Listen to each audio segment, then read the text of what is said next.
৩ বছর আগে ঘরে সন্তান রেখে পরকীয়া প্রেমিকের সঙ্গে পালিয়ে গেছে স্ত্রী।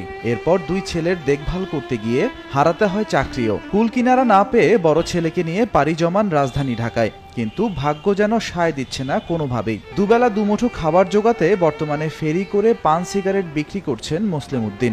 মানুষের মদ কর, গাঁজা কর, হিরোইনসি এগো বৌডি ঠিক দেয়, কিন্তু আমরা কিছুই খাই না। একটু খাওয়ার ভিতরে একটু পান খাই, তাও যদি এই অবস্থা হয়, তুই পরও কি করছো, ঠিক আছে আগে কইরা চলে যাতি, এরকম না আরেকজনের জীবনটা নষ্ট করে কি লেগে যা। 2 ছেলের বাবা মুসলিম উদ্দিন স্ত্রী ও 2 সন্তান নিয়ে থাকতেন চাঁদপুরে। একদিন পারিবারিক কলহের জেরে স্ত্রী তার পরকীয়া প্রেমিকের সঙ্গে পালিয়ে গেছে বলে দাবি করেন মুসলিম। আমি চাকরি করতাম, আমি আসতাম সকালে চলে যাইতাম 9টার দিকে, রাতে আসতাম। এর ভিতর কি করতো না করতো আমি তা জানতাম না। পরে আস্তে আস্তে সব ঘটনা ফাঁস হয়েছে। একদিন এক রুটি বানানো নিয়ে তারে মারছিলাম, একটু কয়টা বাড়ি দেওয়াতে সে চলে গেছে। তো বুঝতে পারছি না তুমি মারার উসিলাই গেছো।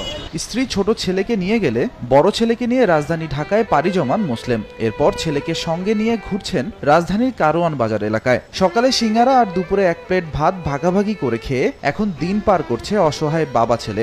এই দেখেন না, আপনার সামনে 2টো সিঙ্গারা খাইছি না সকালের নাস্তা, আর দুপুরে 1 প্লেট ভাত নেব, বাপ ব্যাটটা দুজনে খাবো। ছেলেরে নিয়ে আবার চাকরিতে গেছিলাম, যাইয়া দেয় যে না চাকরি করতে গেলে ছেলেরে পাইতাছি না। আমি ছেলে কোনতে কই চলে জায়গা, আমাদের এটা ভয় মনের ভিতরে একটা আতঙ্ক।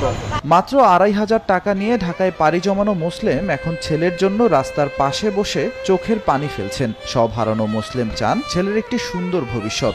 ছেলেকে ভালো মাদ্রাসায় পড়াতে চান তিনি। তবে এই মুহূর্তে অপরের সাহায্য ছাড়া কিছুই করার নেই ছন্ন ছাড়া পিতা পুত্রের। 2,500 টাকা নিয়ে আসছি এই ঢাকা শহরে, আজকে 5-6 দিন এটা দিয়ে কোনো রকম চলতেছে। ছেলে জন্ম দিয়েছি ঠিক, এর ভবিষ্যৎ নষ্ট করার অধিকার কিন্তু আমার নাই। এটা নিয়েই আমার চোখে সবসময় পানি চলে আসে যাইতেছে। আমার জীবন তো গেছে যাও কা, পুরোটা জীবনটা শেষ হয়ে যাইতেছে। এটার জন্য খুব কষ্ট হইতেছে আমার। পেনা দিয়ে বেল বানাইছে, আমি বেলটা কিনে দেওয়ার তেমন তো হইতেছে না। কিভাবে এখন আমি মাদ্রাসায় দেবো? হয়তো মাদ্রাসায় দিতে 3,000 টাকা অথবা 4,000 টাকা তো অন্তত লাগবে।